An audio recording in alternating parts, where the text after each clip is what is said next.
You remember we spoke of using this date key. If I take the year from here, drag and drop it, it shows me 2006, 2007, 2008. I'm going to fold away the date key and I'm going to say, what is the cost? And straight away, this shows me this is how the cost has changed. I would also like to see revenue and quantity. Let me just bring in revenue.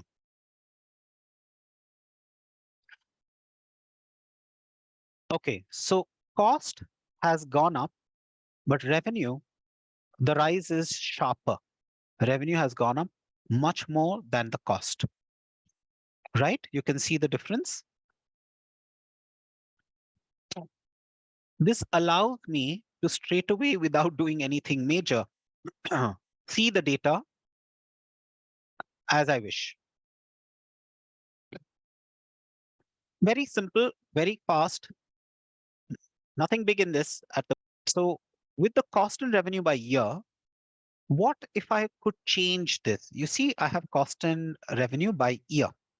Instead of year, let me click on this and change. Instead of year, I would like to bring in from product. I would like to see this by subcategory. This changes automatically, but it does allow me to force it back to say, I want to see a line chart.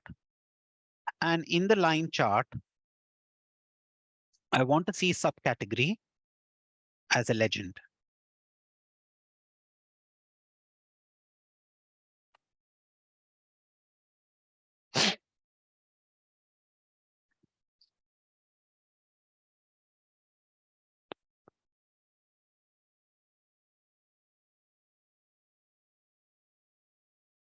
Or just like that, I see subcategory available to me like this.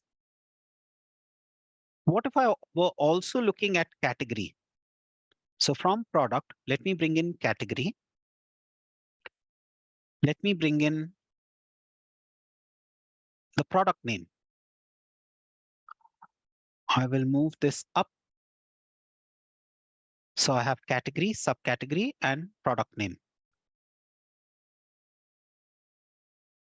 That's a lot of products, right? You see this? I'm drilling up. So this is what my data looks like. I have category 1, 2, 3. And this category 1, 2, 3 is, why is it showing as 2, 3, and 1? Let's look at this. I have sort access descending by cost.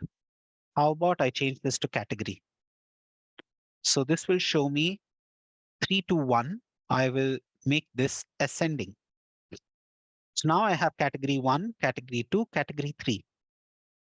When looking at category data like this, it doesn't make sense to use a line chart. So I will switch this to a bar chart.